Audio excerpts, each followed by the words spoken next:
মানবিক করিডোরে চীনের সংশ্লিষ্টতা নেই, এটি বাংলাদেশ, মিয়ানমার ও আরাকান আর্মির ইস্যু, এমন মন্তব্য করেছেন ঢাকায় নিযুক্ত চীনা রাষ্ট্রদূত ইয়া ওয়েন। সকালে ২০ মিলনায়তনে আলোচনা সভায় চীনের রাষ্ট্রদূত এই মন্তব্য করেন। চীনা রাষ্ট্রদূত আশা প্রকাশ করেন বাংলাদেশ, মিয়ানমার সহ সব পক্ষই রোহিঙ্গা প্রত্যাবাসনে জোর দেবে। বলেন, কাশ্মীর হামলার ঘটনায় নিরপেক্ষ তদন্ত চায় চীন।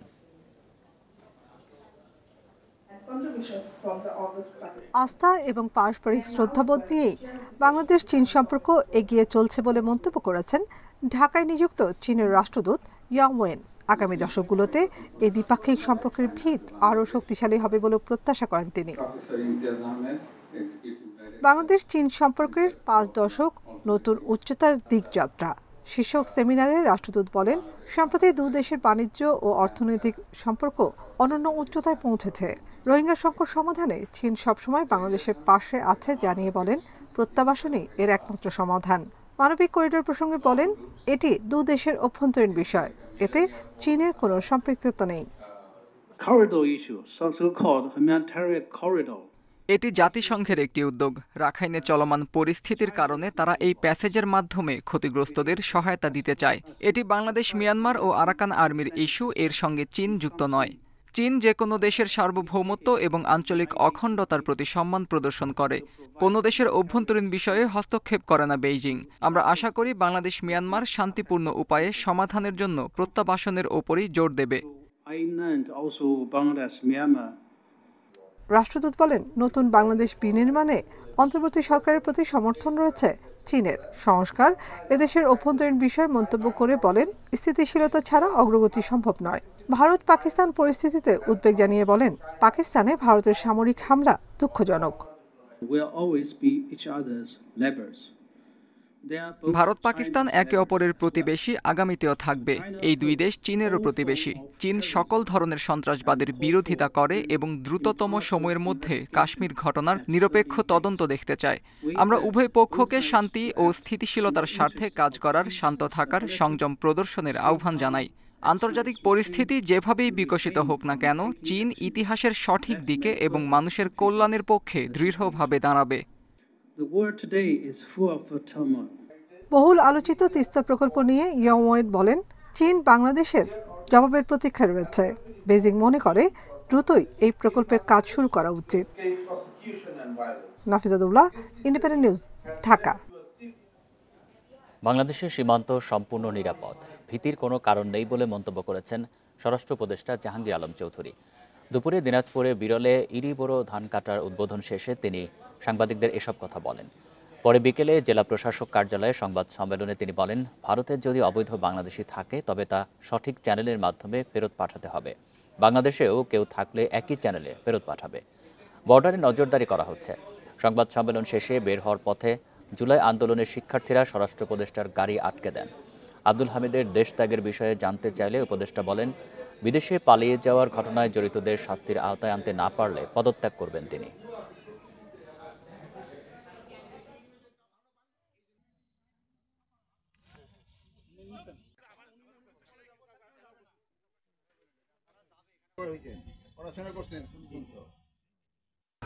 আমাদের এই বর্ডার সম্পূর্ণ সিকিউর, এখানে কোনো ধরনের কোনো সমস্যা নেই। কৃষি জমির সংখ্যা অনেক কমে গেছে, তারপরে কিন্তু এই আমাদের উন্নত ধান এবং কৃষকদের কঠোর পরিশ্রম এবং আমাদের সায়েন্সের যে বিজ্ঞানীরা তাদেরও কঠোর পরিশ্রমের ফলে কিন্তু আজকে এই আমাদের উৎপাদন। সুষ্ঠু তদন্তের স্বার্থে ব্রিটিশ এমপি টিউলিপ সিদ্দিককে তলব করেছে দুদক। সংস্থাটি জানায়, ইস্টার্ন হাউজিংকে সুবিধা দিয়ে গুলশানে ফ্ল্যাট ঘুষ নেওয়ার মামলায় জিজ্ঞাসাবাদের জন্য তলব করা হয়েছে তাকে। টিউলিপের গুলশানের ফ্ল্যাটের ঠিকানায় পাঠানো হয়েছে চিঠি। বৃহস্পতিবার এসব তথ্য জানান দুদকের জনসংযোগ কর্মকর্তা। গুলশানের এই প্লটটি ইস্টার্ন হাউজিংকে অবৈধভাবে বরাদ্দ দেয় রাজুক। পরে সুউচ্চ ভবন নির্মাণ করে প্রতিষ্ঠানটি। একটি ফ্ল্যাট উপহার দেয় সাবেক প্রধানমন্ত্রীর বোনের মেয়ে টিউলিপকে। দুদকের দাবি, টিউলিপের নির্দেশে প্লটটি ইস্টার্ন হাউজিংকে বরাদ্দ দেয় রাজুক। আর এ কাজে সহায়তা করেন রাজুকের সাবেক সহকারী আইন উপদেষ্টা শাহ মোহাম্মদ খায়রুজ্জামান ও সর্দার মোশাররফ হোসেন। বিগত কয়েকদিন আগে একটা মামলা হয়েছে। মামলার তদন্তের স্বার্থে সুষ্ঠু তদন্তের স্বার্থে ওনাকে তার বক্তব্য শ্রবণ ও গ্রহণ করার উদ্দেশ্যে মামলার বাদী আগামী 14 মে তাকে ব্যক্তিগত শুনানির জন্য দুদকে ডেকেছেন। অভিযোগ সম্পর্কে আসামির আত্মপক্ষ সমর্থনের সুযোগ হিসেবে 14 মে দুদকের প্রধান কার্যালয়ে হাজির হতে বলা হয়েছে টিউলিপকে। জনাব টিউলিপ সিদ্দিককে আয়কর নথি এবং জাতীয় পরিচয়পত্রের যে ঠিকানা, বাংলাদেশের যে ঠিকানা, সেই ঠিকানায় পত্র প্রেরণ করা হয়েছে। এদিকে জ্ঞাত আয় বহির্ভূত সম্পদ অর্জনের অভিযোগে নোয়াখালীর বেগমগঞ্জের সাবেক সংসদ সদস্য মামুনুর রশিদ কিরণ ও তার স্ত্রীর বিরুদ্ধেও মামলা করেছে দুদক। রিশাদ হুদা, ইন্ডিপেন্ডেন্ট নিউজ, ঢাকা। গোপালগঞ্জে পিকআপ নিয়ন্ত্রণ হারিয়ে গাছের সাথে ধাক্কায় 3 জন নিহত হয়েছেন, আহত হয়েছেন আরও 1 জন। বিকেলে মুকসুদপুর উপজেলার দাসেরহাট এলাকায় এই দুর্ঘটনা ঘটে। পুলিশ জানায় পিকআপটি নিয়ন্ত্রণ হারিয়ে ঢাকা খুলনা মহাসড়কের দাসেরহাট নামক স্থানে রাস্তার পাশে গাছের সাথে ধাক্কা লাগে। এতে ঘটনাস্থলে মারা যান 2 জন, আহত হয় আরও 2 জন।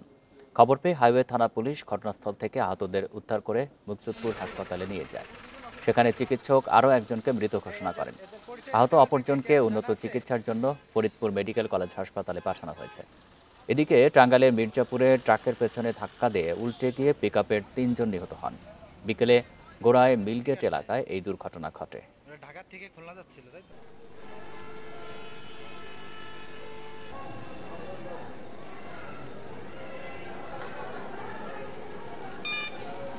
মুন্সিগঞ্জে ঢাকা মাওয়া এক্সপ্রেসওয়েতে দাঁড়িয়ে থাকা অ্যাম্বুলেন্সে বাসের ধাক্কায় একই পরিবারের 3 জন সহ 5 জন নিহত হয়েছেন, আহত হয়েছেন 6 জন। অ্যাম্বুলেন্সটিতে অন্তঃসত্ত্বা নারীকে নিয়ে ঢাকায় যাচ্ছিলেন তারা। প্রত্যক্ষদর্শীরা বলছেন, বাসের বেপরোয়া গতির কারণে ঘটে এই দুর্ঘটনা। মাদারীপুর থেকে বৃহস্পতিবার দুপুরে অ্যাম্বুলেন্সে অন্তঃসত্ত্বা আফসানা আক্তারকে নিয়ে ঢাকার দিকে যাচ্ছিলেন 11 জন। মুন্সিগঞ্জের সিরাজদি খান নিমতলা এলাকায় অ্যাম্বুলেন্সটির চাকা বিকল হয়। মহাসড়কের পাশে মেরামতের সময় গোল্ডেন লাইন পরিবহনের একটি বাস পেছন থেকে ধাক্কা দেয়। স্বজনরা বলছেন, গোল্ডেন পরিবহনের বাসটি বেপরোয়া গতিতে অ্যাম্বুলেন্সটিকে ধাক্কা দেয়। এই সময় সড়কের পাশে দাঁড়িয়ে থাকা অ্যাম্বুলেন্সের আরোহীরা চাপা পড়েন। এতে ঘটনাস্থলে নিহত হন 1 নারী।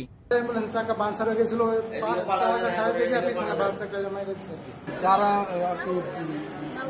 মারা গেছে তারা সহ আমরা সবাই পিছনে ছিলাম গাড়ি। খবর পেয়ে পুলিশ ও ফায়ার সার্ভিস উদ্ধার কাজ শুরু করে। আহতদের পাঠানো হয় ঢাকা মেডিকেলে।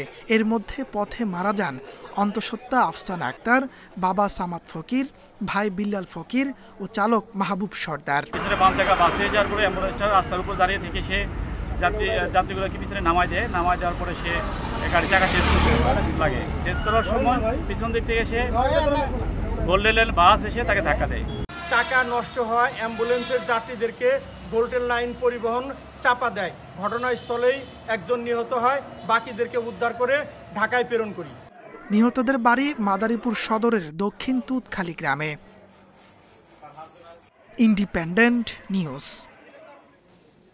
গণহত্যার বিচার, আওয়ামী লীগকে নিষিদ্ধ করা, 48 ঘন্টার মধ্যে স্বরাষ্ট্র উপদেষ্টার পদত্যাগ, ঐকমত্যের ভিত্তিতে রাষ্ট্র সংস্কার এবং দ্রুত সময়ের মধ্যে নির্বাচনের রোডম্যাপ ঘোষণা সহ বেশ কিছু দাবিতে স্বরাষ্ট্র মন্ত্রণালয় ঘেরাও কর্মসূচি পালন করেছে যুব অধিকার পরিষদ। এ সময় তারা মন্ত্রিপরিষদ সচিবের কাছে স্মারকলিপি দেয়। গণ অধিকার পরিষদের সাধারণ সম্পাদক মোহাম্মদ রাশেদ খান অভিযোগ করেন, অন্তর্বর্তী সরকারের সহযোগিতায় বুধবার মধ্যরাতে সাবেক রাষ্ট্রপতি ও হত্যা মামলার আসামি আব্দুল হামিদ দেশ ছেড়েছেন।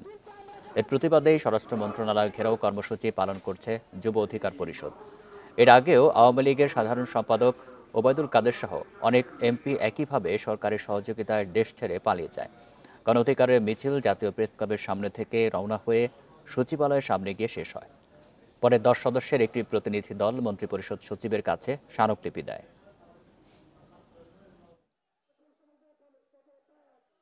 গণহত্যার বিচার, আওয়ামী লীগকে নিষিদ্ধ করতে হবে, ঐক্যমতের ভিত্তিতে রাষ্ট্র সংস্কার করতে হবে এবং দ্রুত সময়ের মধ্যে নির্বাচনের রোডম্যাপ ঘোষণা করতে হবে।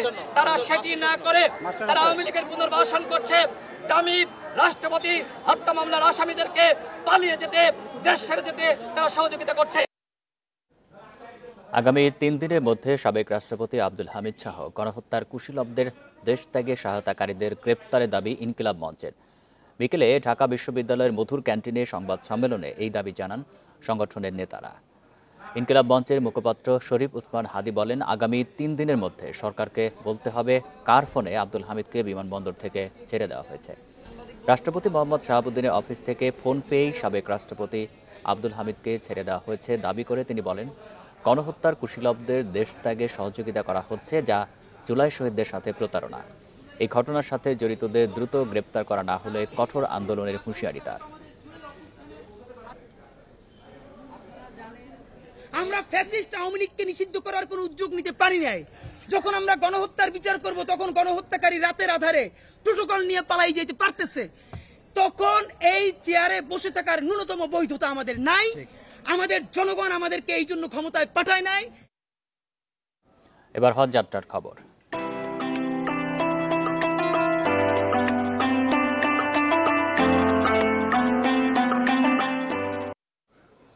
ভিসার জটিলতা স্বাভাবিক হয়ে আসায় সব আবেদনকারী যেতে পারবেন হজে। এখন পর্যন্ত সৌদি আরব পৌঁছেছেন প্রায় 35,000 যাত্রী। এদিকে হজ যাত্রীদের সুবিধায় গ্রামীণফোন সহ অন্য অপারেটররা দিচ্ছে রোমিং সেবা। রাজধানীর আশকোনা হজ ক্যাম্প। কিছুক্ষণ পরেই হজযাত্রীরা মেহমান হবেন আল্লাহর ঘরের, আর সেই প্রস্তুতি নিচ্ছেন তারা।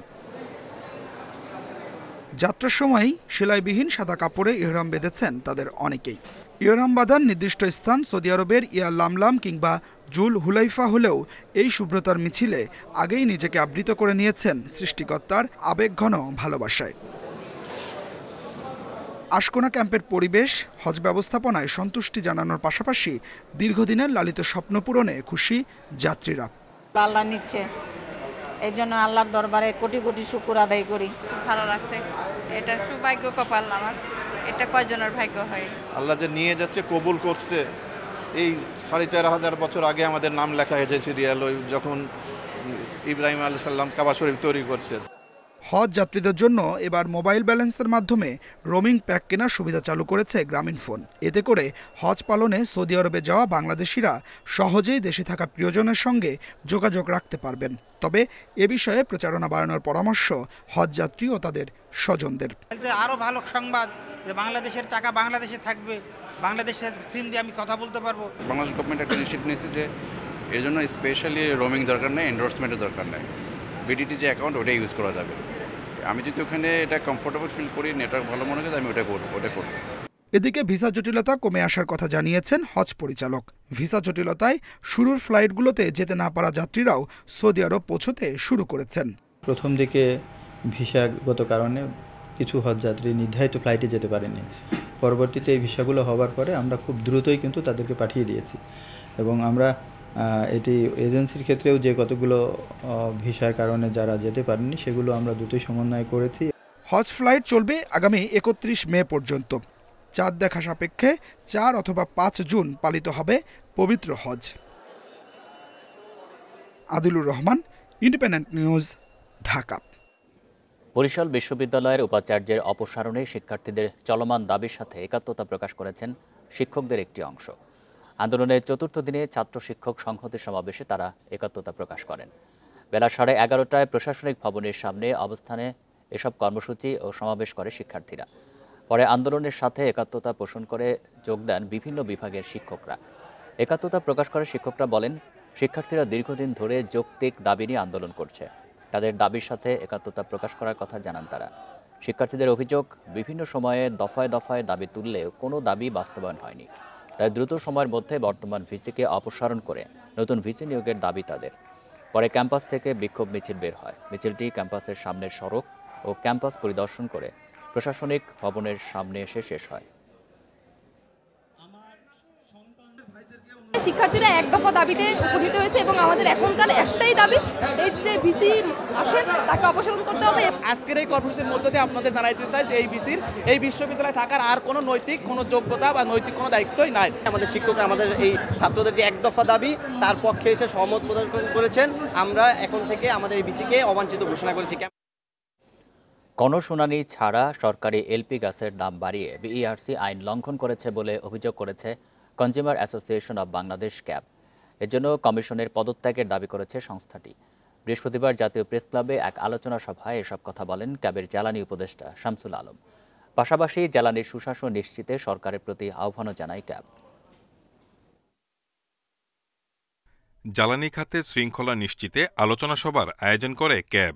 আলোচনায় উঠে আসে পতিত আওয়ামী লীগ সরকারের লুটপাট ও ভবিষ্যৎ করণীয়।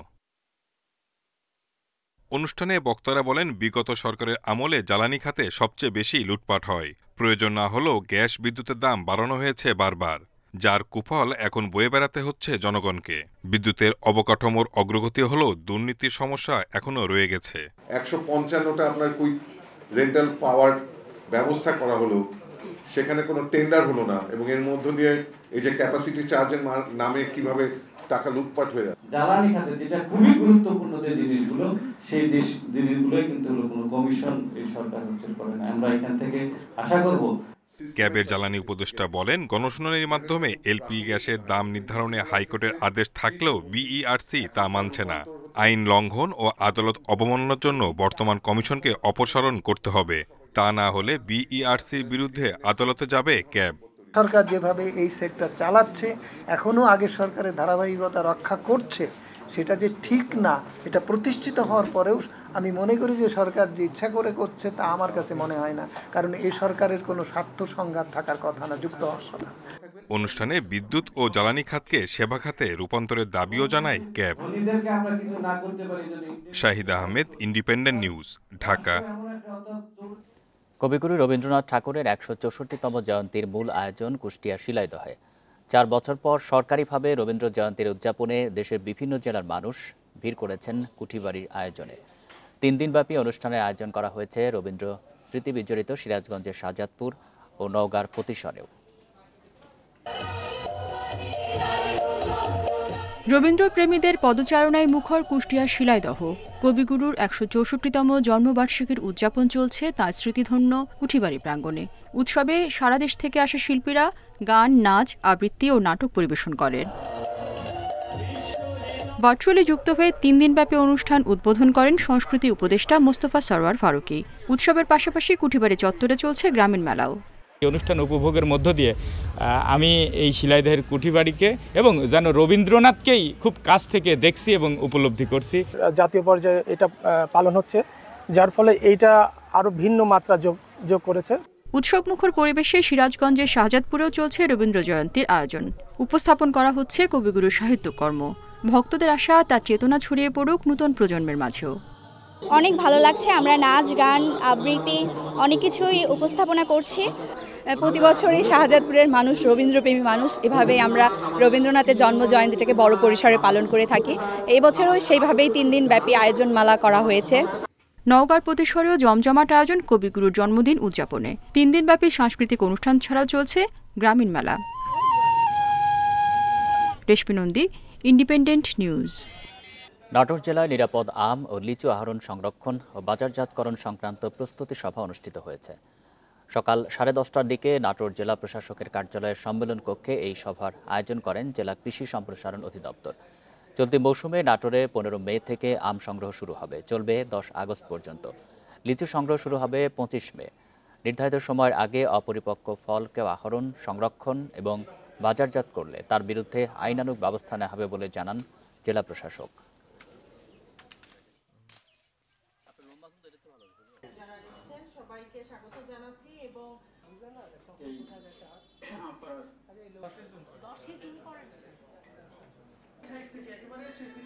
অপরিপক্ক ফল বাজারে আসুক, এটা আমরা চাই না। তাহলে কেন আমরা অপরিপক্ক ফলটা বাজারে নিয়ে আসবো বা মেডিসিন দিয়ে পাকানো ফল আমি খাওয়াবো? আমার হেলথ কন্ডিশন খারাপ হবে। এই ছিল সংবাদ সন্ধ্যায়। ইন্ডিপেন্ডেন্ট টেলিভিশনের সব খবরে আর বিস্তারিত জানতে চোখ রাখুন ফেসবুক, ইউটিউব এবং এক্সে। ধন্যবাদ সবাইকে।